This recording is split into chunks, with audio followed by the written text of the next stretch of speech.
Good morning and welcome to day 2. For those of you who did not meet me or see me yesterday, I am Dr. Vicki Robinson, the Program Manager for the Teacher Incentive Fund and the Teacher and School Leader Incentive Program. I do want to thank you for being on time. We are starting on time and we will end on time. So with that said, one quick announcement. Please remember to tweet. Many of you have stopped me in a hall and said, this is great, I learned a lot, I've shared a lot, so I want you to tweet that. And it's hashtag TQP Summit 17. Also, remember, as we celebrate Teacher Appreciation Week, we want you to give a shout out to your best teacher, or you can use 3 adjectives to describe your favorite teacher, I believe it is. And then there was one other. Why did you go into the education? Why did you choose education as your career? So please take a photo with that outside of Studio C, and we will tweet that. So I'm going to pass it over to Mary Wolfson. Thank you. Good morning. My name is Mary Wolfson. I am part of the WestStat team providing technical assistance for the Teacher Incentive Fund program. I'm here to introduce our keynote speaker today. Joe Doctor is the Chief Operating Officer of the National Board for Professional Teaching Standards. In his role, he leads strategy development as well as programmatic operations for the National Board. His work on these fronts is focused on how the National Board can strengthen the professional career continuum for teachers and advance the teaching profession. He previously served as Senior Vice President of Strategy and Policy, as well as Special Assistant to the President, leading the development and implementation of the National Board's strategic plan. He co-authored Raising the Bar for Teaching with Jal Mehta, arguing for adapting supports other professions have put in place as a strategy to elevate teaching. Joe Doctor joined the National Board in 2012. Previously, he was a manager of the Bridgespan Group, a nonprofit strategy consulting organization. His work there focused on developing breakthrough strategies for nonprofits, foundations, and public school systems in K-12 education. He has an undergraduate degree in biomedical engineering from Yale University and a doctorate in educational leadership from Harvard University. Please welcome our keynote speaker this morning, Joe Doctor. Thanks, Mary, for that kind introduction. And if you're wondering, I do have a doctorate, and it is Dr. Doctor. I also want to say thank you to the TQP staff and to the department for their efforts to bring this summit together. I think it's been a great first summit and a great opportunity for all of us to be together to collaborate with each other. A local teacher, Carolyn Marsky, who works in Prince George's County, Maryland, just about 10 miles from here, reached out to us recently. She had just been named County Teacher of the Year in PG County. We had emailed her to congratulate her for that accomplishment, and she responded by telling us her story. "Thank you so much for your email," she said. "I am honored by the recognition and also humbled. As a career changer who did not have traditional pre-service preparation for teaching, the process of earning board certification has been very challenging and enlightening. Each component has sharpened my practice. It made me rethink my curriculum and my teaching in some very specific ways. I became convinced that this should be a regular part of our building-based professional development and collaborative planning." I want to start my time with you today by sharing Carolyn's story, because all of us in this room focus our work on teacher quality. Teachers and the students they serve are at the center of what we do. And all of us in the room have success stories to share, just like Carolyn's story. We also, though, I'm sure, share stories of struggles to build partnerships and relationships, struggles to achieve our goals, and especially struggles to scale our impact. I'll save you some mystery by sharing one of my conclusions up front. I believe very strongly that the more we engage with each other, the more we learn from each other, and the more that we deliberately partner in this hard work, the more effective we will collectively be in innovating, improving teacher quality, strengthening the profession, and having the impact on students that we all seek to have. Yesterday, we started off by focusing on students and their needs, and then we appreciated teachers and their dedication to meeting those needs, sometimes over decades. At the end of the day yesterday, we also heard a robust discussion from some other national organizations about the landscape for teacher quality today. Many of those themes I want to pick up on in our time together this morning. Once again, my name is Joe Doctor, and I'm at the National Board for Professional Teaching Standards. Wanted to start just by bringing a little bit of the organization's history and inception into the room. The National Board was founded in 1987, not too long after student achievement concerns had led to the publishing of a report entitled A Nation at Risk. That report detailed a rising tide in mediocrity in education that threatened America's future.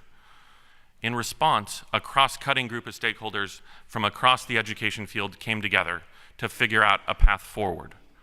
Their response was a report entitled A Nation Prepared, Teachers for the 21st Century, which called for strengthening standards in teaching and professionalizing the teaching workforce. Their first recommendation was to found a national board. Led by teachers, we have facilitated the profession to define standards for what accomplished teachers know and can do in 25 certificate areas, and certified more than 112,000 national board certified teachers across the country. Each of those teachers have demonstrated they have the knowledge and skill to teach to those high standards. At the foundation of those standards and at the core of board certified teachers' work are the 5 core propositions. These propositions summarize what accomplished teachers know and can do. You'll notice you have some cards at your table. These are really at the heart of our work at the National Board. So I'm going to read them to bring them into the room in terms of an encapsulation of the kinds of knowledge and skill that accomplished teachers bring to bear in their practice. Proposition 1, teachers are committed to students and their learning. Proposition 2, teachers know the subjects they teach and how to teach those subjects to students. Proposition 3, teachers are responsible for managing and monitoring student learning. Proposition 4, teachers think systematically about their practice and learn from experience. And Proposition 5, teachers are members of learning communities. Taken together, these propositions represent the commitments that accomplished teachers have to their students, to their practice, and to their profession. Our work at the National Board is focused on spreading this body of knowledge for accomplished teaching, starting with these 5 core propositions. I'm thrilled to be with you this morning to share some thoughts on teacher quality and also to engage with you as we roll up our sleeves and try to do this work together. We're here at the summit with the title Innovation, Improvement, and Impact. It's clear that in our own ways, each of our organizations works hard to innovate, to improve teaching, and to strengthen our impact on student learning. The grant-funded projects our organizations are working on make it clear that all of us are serious and aligned towards that goal. As I reviewed the meeting objectives for this summit, as I prepared my remarks, it made me think about what we're really here to do.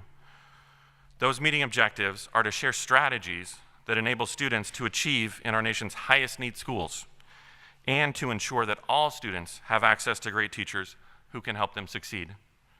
Could there possibly be more important work? It's worth pausing for a moment, though, to examine the critical importance of our shared work to elevate the teaching profession. It's become accepted wisdom, grounded in years of evidence, that teachers are the most important factor in driving student learning within schools. It's also clear that students need high-quality learning experiences today more than ever. The world that students are preparing to enter is changing rapidly. According to World Economic Forum estimates, 65% of primary school students will enter careers that don't even exist today. Think about that for a minute. 2/3 of kindergartners in our schools right now will have jobs that we can't even name. Beyond careers, we all know how critical it will be to develop the next generation of citizens and leaders who can take our country and our democracy forward. Yet current outcomes show us we have much work to do to fulfill that promise to our next generation.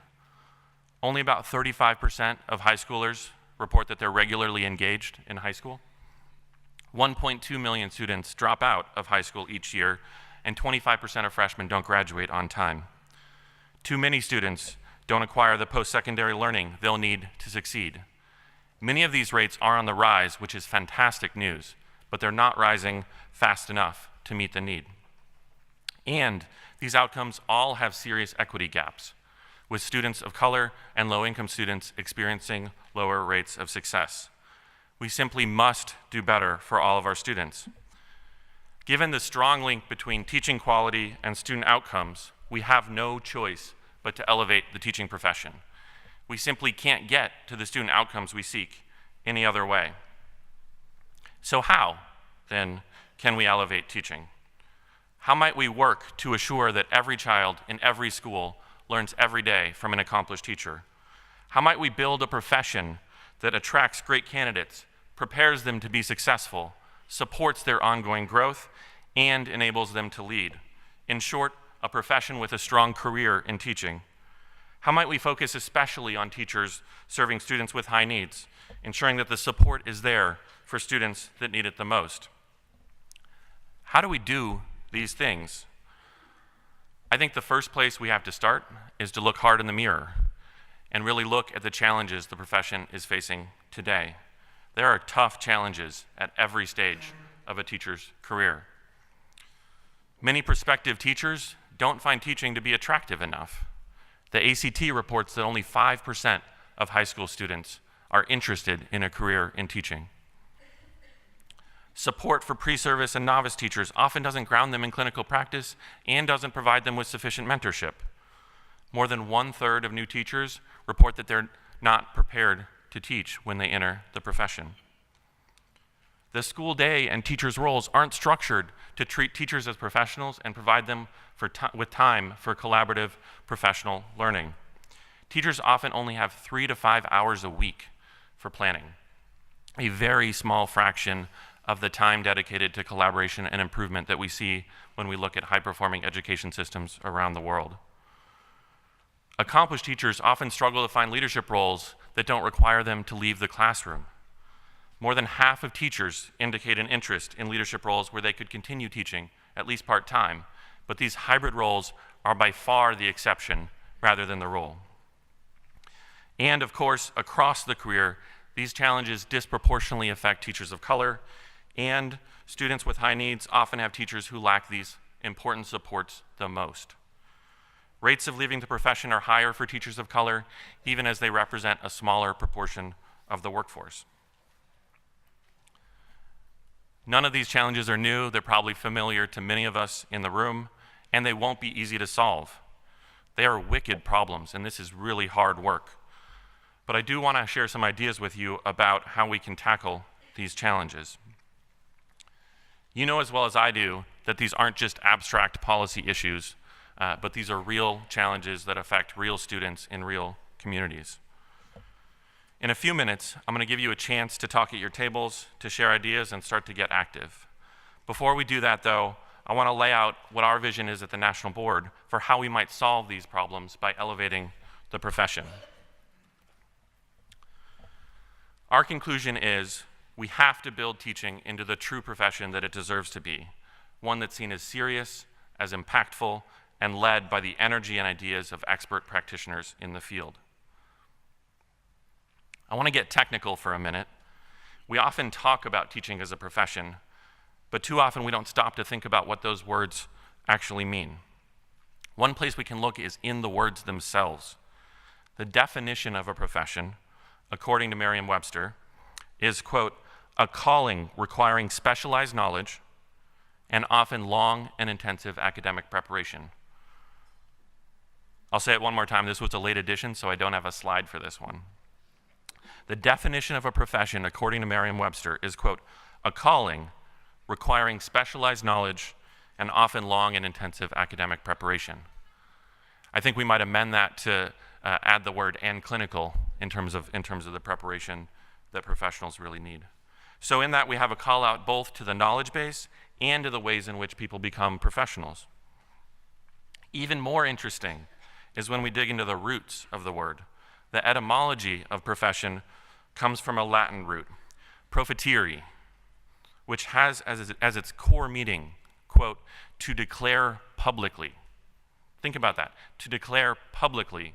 That is at the heart of what a profession is all about. That gives us the final piece of the puzzle. So literally, just looking at the word itself, by definition, a profession relies on 1, a specialized knowledge base that is 2, deliberately developed into new practitioners as they enter the profession, and that is 3, declared publicly as the expertise that those practitioners bring to their professional work every day. To strengthen the profession, we simply have to establish a professional career continuum that provides a career path for every teacher from pre-service to expert, and helps teachers see the arc that their careers can take. We can see this definition in action when we look at other professions. This is the path that all other professions have taken, such as law, medicine, engineering, architecture, accounting, and nursing, and to great success. To further illustrate my point, I want to share an analogy from the medical field. Paul Starr, a historian, captured the evolution that the medical profession underwent in his book, The Social Transformation of American Medicine. In the preface, he writes, quote, "In the 19th century, the medical profession was generally weak, divided, insecure in its status and its income, unable to control entry into practice or to raise the standards of medical education. In the 20th century, not only did physicians become a powerful, prestigious, and wealthy profession, but they succeeded in shaping the basic organization and financial structure of American medicine." It's amazing what he accomplishes in just 2 short sentences, summarizing the strides that the medical profession took in the 20th century to become the respected, trusted profession that it is today. It has not always been that way for the medical field. It's the professional career continuum that Starr references that I want to focus on. Doctors develop their own continuum for new practitioners, and they put it into practice. As a result, the board certification rate in medicine is more than 80%, though it is also a voluntary advanced specialty certification, as it is in every profession. It is both the norm and the expectation for those who are in the profession. Think about it this way. If you're sick, wouldn't you want to see a board-certified doctor? One who you know is certified as having met the highest standards in the field? Teaching, by contrast, is earlier in our development. 3% of teaching practitioners are board certified, leaving us tremendous opportunity and room for growth as a profession. At the National Board, we understand the need for a coherent trajectory to accomplish professional practice for teachers. There is a direct parallel between teaching and these other fields. In medicine, this development starts with pre-preparation. Think here of pre-med courses in college, then proceeds to formal preparation in medical school, then to a universal induction process. In medicine, of course, it's called residency, and it takes between 3 and 7 years for every new doctor. Only then do doctors proceed to independent professional practice. Each of those steps builds on the previous one to produce a coherent developmental journey towards expert practice for every new doctor. Supporting this system is the licensure and professional certification system. Licensure is based on a common exam across states, broken into stages that are taken over time that assess both content knowledge as well as practical skill. In the medical field, there's residency, and then for young doctors, they become eligible to take their boards. Once board certification is achieved, it's not a stopping point. It must be actively maintained over the course of a doctor's career. In medicine, as in teaching, lifelong learning is critical to successful practice. Building off of these models from other professions, we come to the question that guides all of our work at the National Board. What's our role in leading the profession to improve teaching and learning at scale? We've focused in on the need to establish a professional career continuum in teaching. This continuum would have a series of articulated steps with clear and common mechanisms for moving from one step to the next. In this continuum, new teachers' practice would be deliberately developed to an advanced, accomplished level of knowledge and skill. Becoming an accomplished teacher and achieving board certification would become a professional expectation, a norm of being a full participant and member of the profession. The leadership of expert teachers would be spread throughout schools and school systems, and it would be the most often turned to source for instructional improvement. Especially the leadership of practicing expert teachers would be infused into the earlier stages of the continuum, so that new teachers can learn from experts as they grow their own practice to an accomplished level.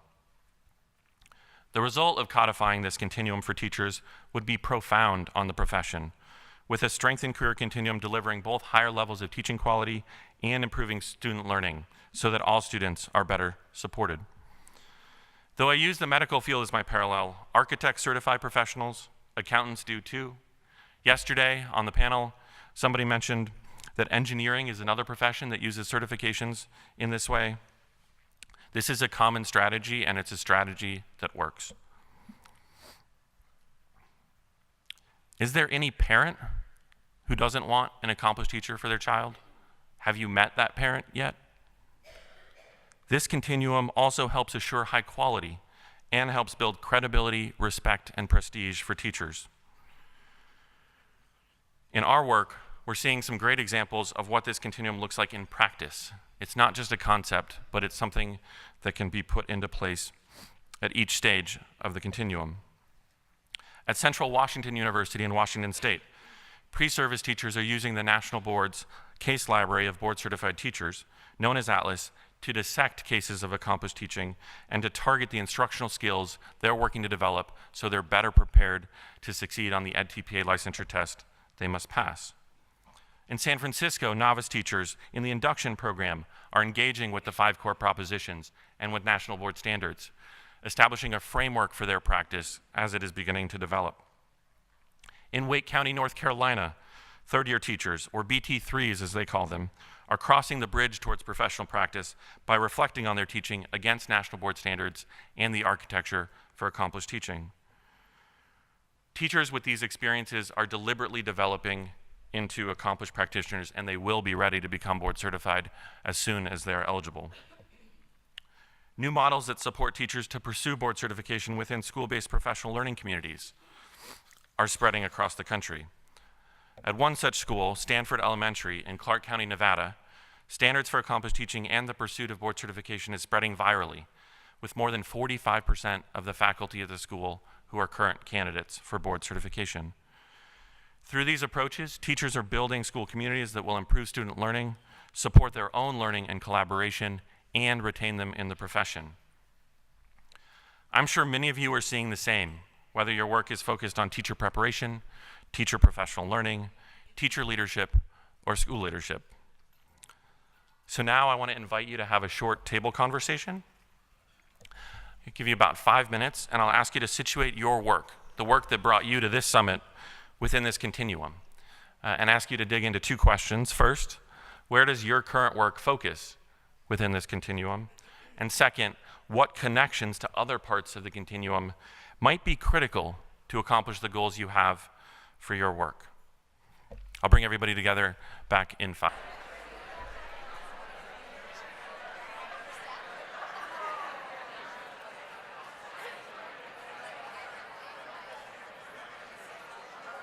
I do apologize for breaking up some good early morning conversations, but I promise we'll have some more time in a little bit. But I also thought, yesterday we had the chance to stand up a couple times, so I wanted to continue that trend. This can be the quick check for understanding on this table discussion activity. I'm going to just run through the 4 parts of the continuum that I mentioned. and ask each group to stand in turn if your work is primarily focused on that aspect. So if your TQP work is primarily focused on strengthening teacher preparation, could you please stand?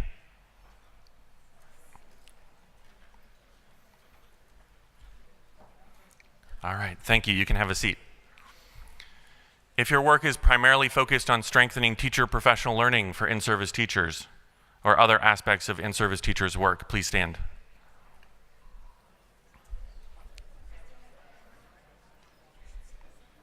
Thank you. If your work is primarily focused on teacher leadership and expanding career pathways and roles for teachers, please stand. Oh, great. Thank you. And then if your work is focused on school leadership, on strengthening the leaders that are building school environments in which teachers can thrive, please stand. Thank you very much. So what I saw from up here is tremendous work and tremendous expertise in each of these areas of the continuum just within this one room. I think that puts more pressure on the challenge we have to find ways to collaborate across projects. There is one other aspect of elevating the profession which we haven't discussed as much, and it has to do with another aspect of teacher leadership, in particular the engagement of their voices and their perspectives in the decisions that affect their work. If we think about other professions, to continue the theme from the first part of my talk, this is so normal, it is obvious. We don't talk about doctor leaders, but we deliberately engage and turn to doctors in both policy and system change work. I think it should be the same for teachers. In yesterday afternoon's panel, you heard about a recent series of surveys of teachers led by the Great Teachers and Leaders Center in partnership with the National Network of State Teachers of the Year and with us at the National Board. The survey asked teachers what professional learning experiences helped take them from good to great in their own practice. The third of those surveys was released just last week, and it had the perspectives of more than 5,000 board-certified teachers from across the country. The insights were clear, as Ellen shared with us yesterday, and I'll quickly summarize again this morning. Pre-service teachers learned the most from extended clinical experiences, as well as high-quality mentors.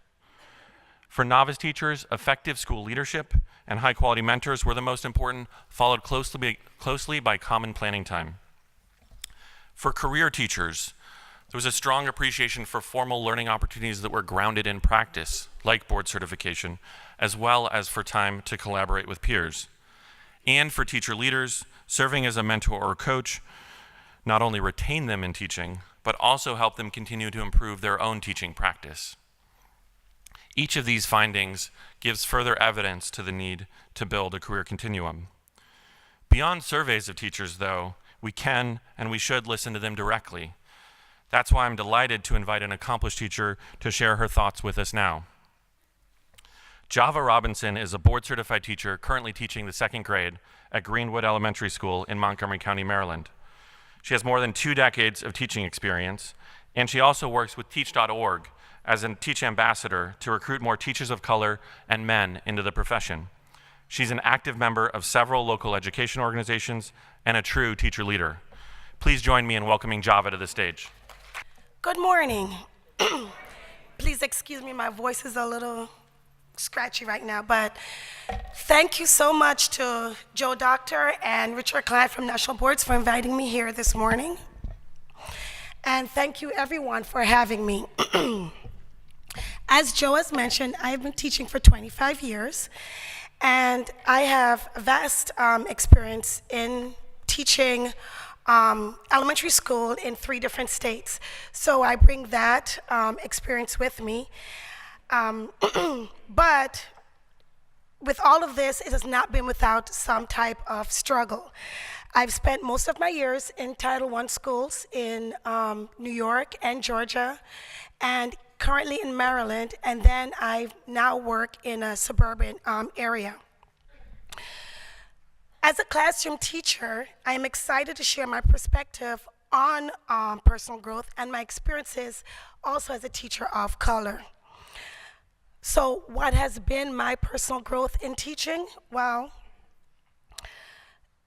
one of the things that has helped me in these 25 years is the professional development opportunities that has been provided to me, as well as the mentors that has helped to keep me in the profession. There has been many instances as I've worked in this profession that there are times that I felt, you know what, it's time for me to leave. And unfortunately, as studies show right now, many teachers do not survive past their first 5 years of teaching. The data is staggering as to this, and we're seeing it more and more where we cannot get educators to stay in the classroom. And it is a sad reality that we face right now, but it is a reality that we need to change. We need to change this narrative for all of our educators, especially our teachers of color. Currently, I am fortunate to be in a county that works really hard to change that narrative. And so they work hard to provide professional development opportunities as well as leadership opportunities for our educators, especially our early career educators. Currently in Maryland, there is a Sparks program for teachers in their first 5 years of teaching to help give them that leadership opportunities. But teachers need to get involved. They don't know how to get involved and the ways to go about doing it. And especially when they're so overwhelmed with the different initiatives or tasks that have been placed on them. Educators now are so inundated with they have to provide this for their students, this data, all these testing, that they feel that they don't have time to do anything else. And one of the things that we're fighting for is more planning time for educators, especially those first-year teachers. They need to have that time in order to be better prepared for their students. Joe gave a great speech regarding what we need to do to help our educators. And one of the things that he talked about is the continuum. What he didn't mention on that continuum is, as an educator, you don't just come in knowing how to educate your students and being successful right away. It takes lots of years and time. And even with 25 years of experience in the classroom, I'm still learning and growing with my students. It takes years to learn a curriculum and to teach it effectively. It takes years to learn classroom management as well and to do that effectively. You know, it's funny, one of the things we hear all the time is, and you all know this old adage is, if you can't do anything else, then teach, right? Yeah, right. You know, anybody thinks, well, you know, I've been a student for forever, so I know as a classroom teacher, they just stand up there and talk to us, right? There's nothing to it. Well, we know that's different. That's not really the case. We have to know how to work with a wide range of students. In a classroom of 30 students, there are so many different ability levels. We have to differentiate, and we have to learn that as an educator, you never teach. You may teach the same subject, but you never teach that lesson the same way twice. Each year is different because we are working with a different group of students. And so it's hard for early career educators to come in and to understand that and to be able to navigate that, especially with all the demands placed on them. And so, again, they tend not to last past 5 years. It is important that a support system is built in the schools for them. It helps to avoid that burnout that they face. And, as we know, that burnout is real. The stress is real. And even if they do last past the 5 years, they may not last the full term. So what has helped me to avoid that stress or to get over it is becoming a national board certified teacher. It helped me to be more reflective in my practice. It has helped me to start on my leadership journey. I never thought in a million years that I'd ever be standing at a podium talking to a group, a group of people like this. I am not a public speaker, as you can tell right now. I am quite comfortable in my second grade classroom. I love my babies, and that's where I am comfortable and more successful. So, but being a national board certified teacher has helped me on my leadership journey and has helped given me these opportunities to now show that, guess what, I do have leadership abilities elsewhere as well. I do quite a bit of work with national boards because I saw the importance of elevating our profession, elevating teachers, and showing that there are quite a bit of accomplished teachers in this country. Teachers get a bad rap all the time, and that narrative has to change. And so that's why I'm here right now. As far as diversity and equity goes, I want to share with you a little bit of my personal experience. And I'm going to take you back to my years as a student and to kind of show you why I became an educator. So my family, if you haven't picked it up as yet, we're from Jamaica. How many of you picked up the accent? Awesome. Yes, I am a Jamaican immigrant, and my mom came here, brought us here to, again, for better life and for greater opportunities. And education was key. My mom was a teen mom. She had me at 16. She had 3 children by the time she was 18. And as a teen mom who did not finish high school, she was determined that that was not the case for her children. So she worked with us, and I was quite successful in school.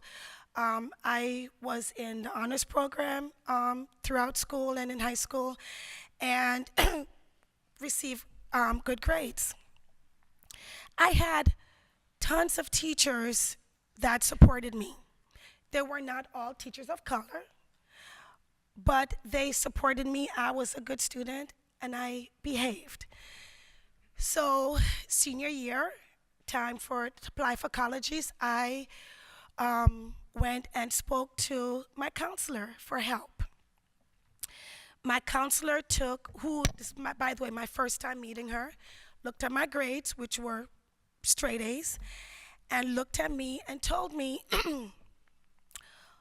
do not apply to any other colleges except for the state schools. I said, okay. Why? She said, you won't get in. Just apply to the state schools. She never gave me a good answer for that, and I left and went on my way, and I had to think about that.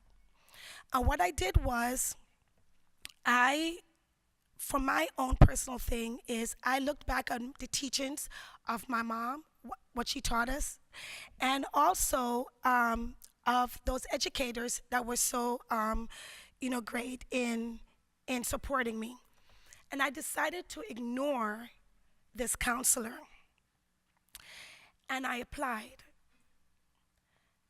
And I got into every college, okay? Thank you.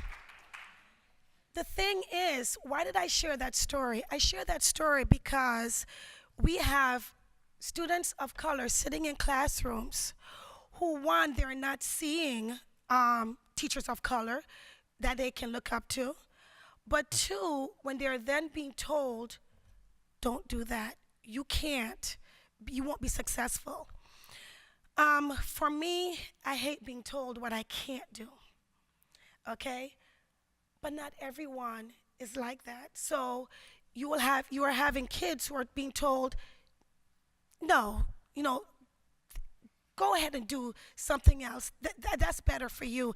And then on top of that, when they're seeing in the media what's perpetrated regarding people of color, the shows they watch, the news, they're seeing, well, that's the route I should take, right?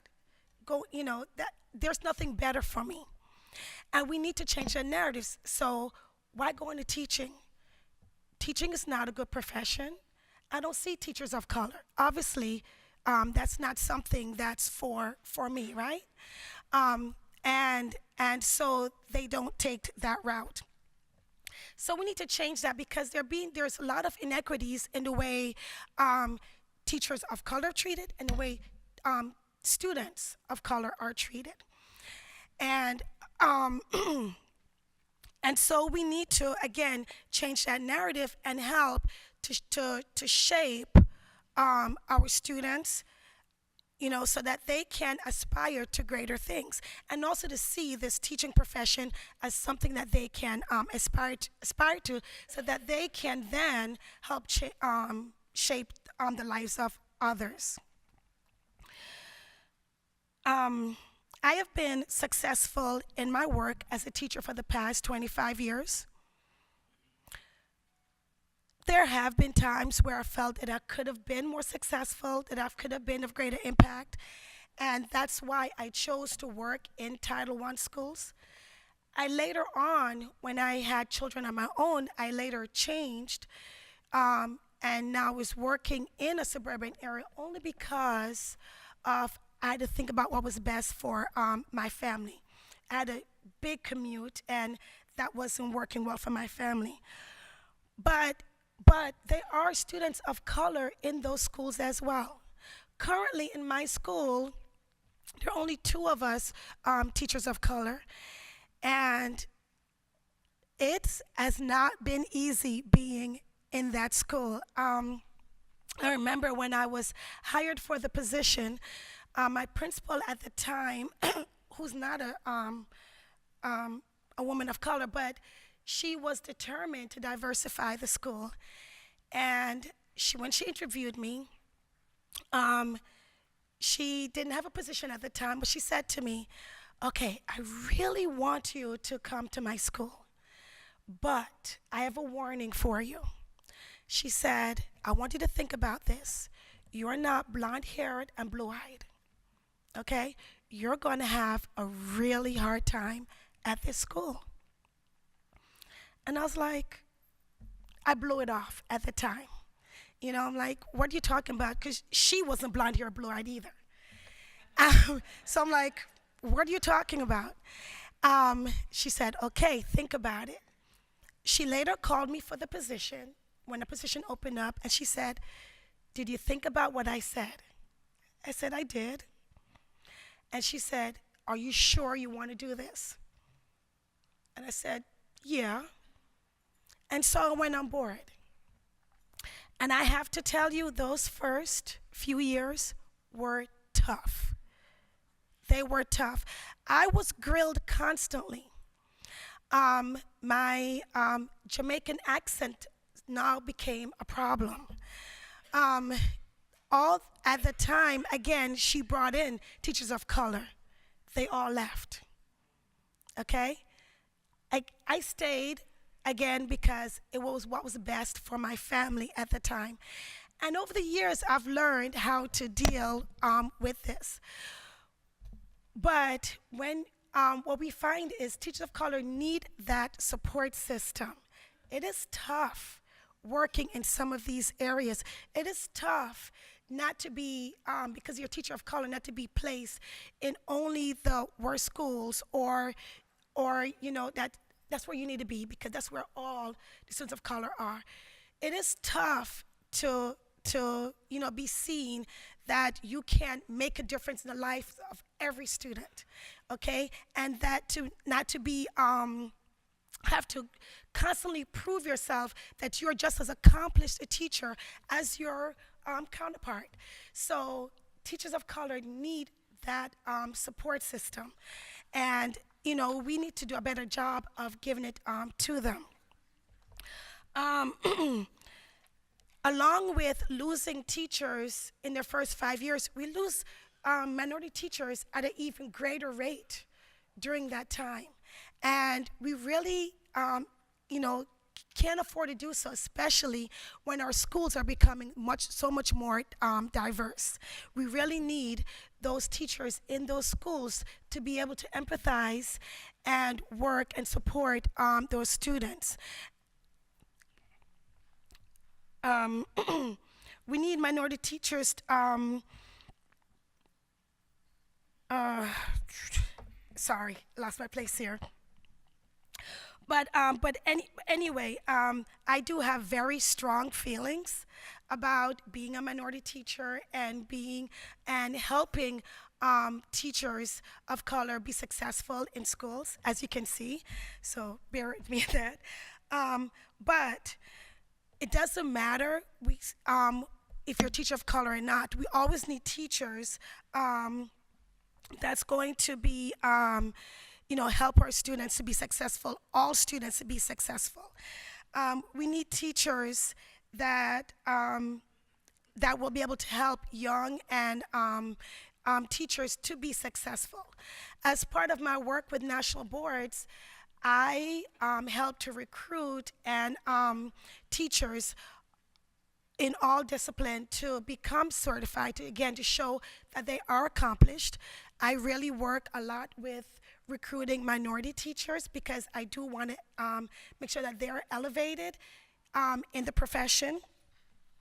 I also work a lot in my school as in the association, and just helping all teachers to show that they show their leadership capabilities and to get more involved in the profession.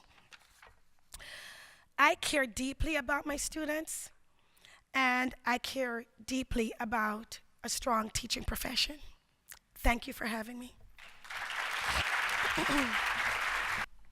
As it always does, hearing directly from a teacher about the real challenges in this work just brings a lot of these points home, doesn't it? Can you join me in giving Java another round of applause, please?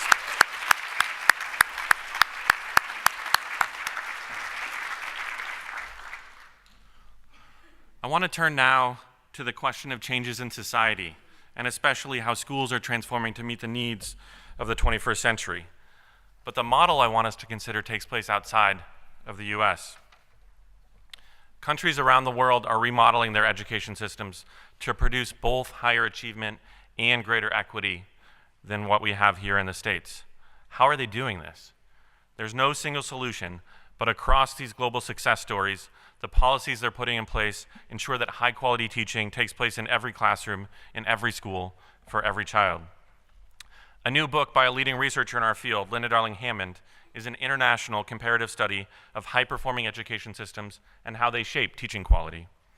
Called Empowered Educators, it's truly international in scope, studying Finland, Singapore, Shanghai, and provinces in both Canada and Australia. We have a lot to learn from this new book. The findings are intriguingly very consistent across these very different places around the world. Each of these places is working hard to address common themes to develop a strong teaching profession, from cultivating a high social regard for teaching, to establishing professional standards that outline what great teaching looks like, from constructing teaching as a collaborative, not isolated occupation, to treating teacher development as a continuum, among other attributes. Literally taken from around the world, Darling-Hammond's new book leads to two main answers to the central question of how other countries have surpassed us here in the States in preparing their students to succeed in the 21st century global economy. First, these countries are focused on building effective systems, not on silver bullets and not on short-term, narrowly focused solutions. And second, and most important, these countries have held at the core of their work a long-term commitment to professionalizing teaching, tackling the cultural, systemic, and structural barriers that stand in the way. I really encourage you to take a look at this book, as I think there's a tremendous amount we can learn and apply here in the States. In many cases, of course, I look at the state of the profession through my prism at the National Board. I told you earlier that 3% of teachers across the country are board certified. We're really excited by that. 112,000 teachers is a lot of people. We're working hard to scale that up, though, not just to 5%, but to a number that's closer to 1/3 or 1/2 of all teachers. We know solving that challenge is going to require us to learn to do new things, to innovate on our strategies, and to build new partnerships with lots of other folks. At the current pace, it would take 177 years for half of the profession to become board certified. To me, that's just too many generations of students that don't experience guaranteed accomplished teaching in their schools. So how do we take great teaching and learning to scale? If each of us focuses simply on our part of the continuum in our own ways, I believe we're never going to get there. The work is too interconnected and requires collaboration and partnerships. I ask myself often, and I ask you today, how do we join forces to the benefit of this work? How do we connect with each other and leverage networks? How do we work together to deliver on the promise of this summit, on innovation and improvement to deliver impact in the name of teacher quality? We have to be urgent in this work, both in the name of the more than 3 million teachers in the profession across the country, and especially the more than 50 million students they're working with each day.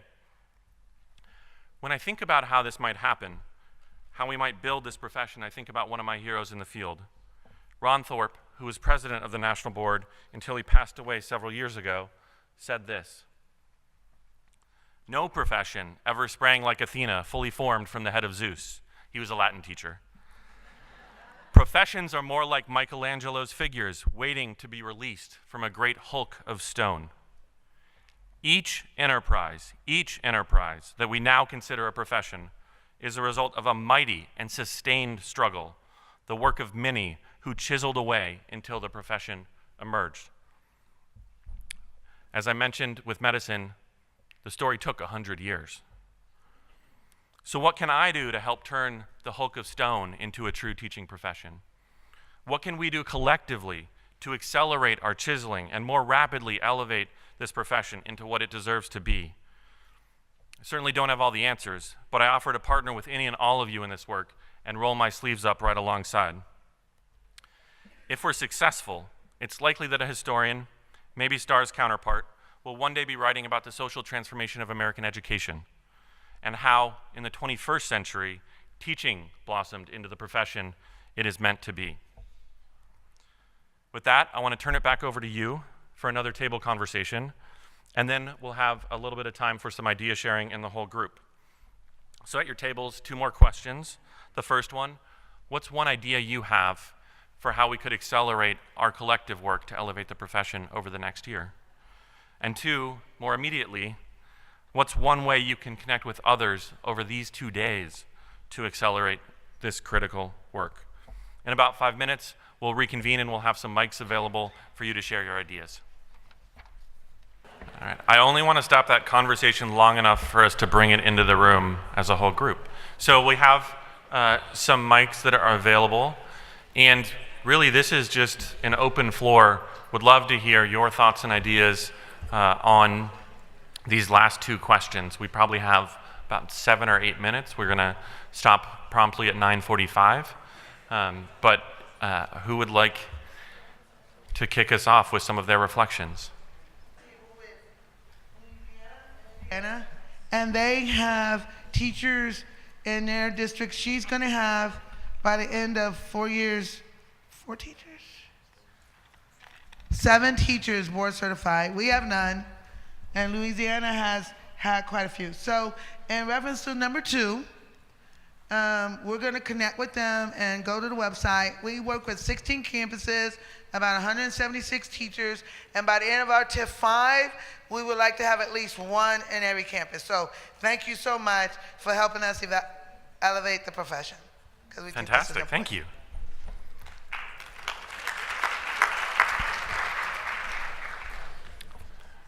Who's next? Anybody on this side of the room want to share a reflection? Please. Yeah, we work a lot with teacher leadership, and we have a lot of teachers that have that role outside of the classroom, but not administrators. And one of the things we were talking about was, once you get out of the classroom in one of these teacher leader roles, you no longer can go through the national board certification process for classroom teachers. So there seems to be a gap here also for providing some national certification for a teacher leader. That would be a micro-credential or a credential that we could take and show us a campus that, hey, this is somebody who's really qualified to lead a department, to lead a team, to lead a grade level, that would not require additional positions to be created on the campus.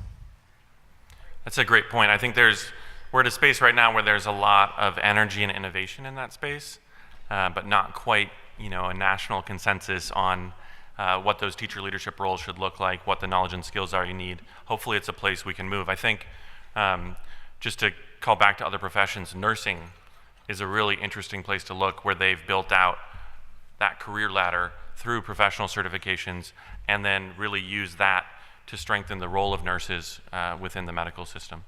But definitely a place I think we need to go. More thoughts? Over here. Hi, I'm with BCU with our Center for Teacher Leadership, and we work with National Board, and we have a residency program. So we're active on a lot of those pieces along that continuum. But one of the things that keeps coming up to me, one of the statements that you made, and I think you addressed this holistically, is that we've always acknowledged that teachers are such an effective key role in student achievement, but I think with the accountability movement, what we're seeing is that the principal is such an important lever, and so empowered teachers are able to make a difference. I mean, we heard that from our speaker, and teachers who don't feel that empowered. So we know that piece, right? So I think my question is, in terms of what ways will we do this, or what's an action step, what's still needed, is I think we need more examples of how we create these hybrid roles, and we need more examples of principles. I mean, more and more research, and maybe that's what's in Empowered Educators. I mean, I just clicked and ordered it. But I mean, we just need stories about that. We need to, so that principals who are put in this really difficult situation see that it is to their advantage.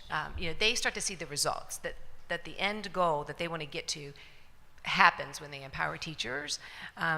And I think that's probably something that's just like, well, of course, it's obvious, but I still don't think that it's not something we're spending enough time on and seeing enough research on to make the case. Great point. 2 thoughts in response. One is, I don't get a commission on any sales of the book, so please feel free to order it. Second, I think, we have to break through the potential false dichotomy of either we invest in school leaders or we invest in teachers, right? What we need to do is to invest in both to create school communities where there's strong instructional leadership, where there's distributed leadership, and folks are working together around a common instructional vision to advance great teaching and learning for every kid in that school. And we know that it's going to take both of those groups to get it done. One of the things that we need to bring into the conversation is how, once teachers have this certification, how they're compensated. Because currently it's local control. And so some districts, some states, yes, indeed compensate for teachers with a national board certification. Others don't. Others don't have the funding to do so. And so if we're going to make this a national board certification, there should be some regulations on how teachers then are compensated. Yeah, and so we do have a pretty good read on the landscape in terms of local and state incentives. Happy to share both strategies and language. Often it looks different in every place. In some places, the state controls the salary schedule. In some places, it's controlled at the local level. How you can integrate board certification as a way to strengthen that salary schedule for teachers looks different. But we do have plenty of examples in all of those different contexts, and all of that language is ripe for stealing. Please. Oh, good morning. Our table is from Fresno Unified, and I just wanted to tell everybody what we're doing in Fresno Unified with National Board Certification. We do have a continuum of supports for teachers, and we do take teacher leadership very, very seriously. We have 7 different roles of teacher leadership in our district. 5 of those roles you can remain in the classroom and become teacher leaders, and 2 are full release where you're outside of the classroom. National Board Certification is one of those roles where you can remain in the classroom. We do pay for all 4 components of the National Board Certification for our teachers to achieve, and there is a small compensation. I'm also happy to say that next year we will be providing a 3% increase their salary. They'll receive 3% of their salary we're going to call it like an imaginary column that's added to our pay scale. So we're excited about that. Sounds like some really innovative work, especially how you've integrated supports for board certification into the rest of the supports that teachers experience in Fresno. I think we have time for one more comment. Hi, my table was struck by Java's comment of that old adage, if you can't do, then you teach. And we were just trying to talk about what would be some compelling evidence that we could give. One of my colleagues from Illinois State was saying she's got to present with a group of business leaders. And so we were trying to even scramble to look for some articles we could use, but that was where our conversation led. Yeah, please. I just wanted to Doctor for raising Ron Thorpe's voice. Ron Thorpe was an amazing man. As your precursor to your work that you're carrying forward, his legacy lives on through your organization and your advocacy. Ron lived, he spoke, and he acted on every word in the proposition. So thank you for raising his voice for all of us. Thank you. So I think we can close there. I think at the heart of my comments are that teaching is really complex, challenging work. It's vital work. It's important work, and we have to do everything we can to support it and to lift it up, so that this profession can be as strong and as great as is possible. Thanks.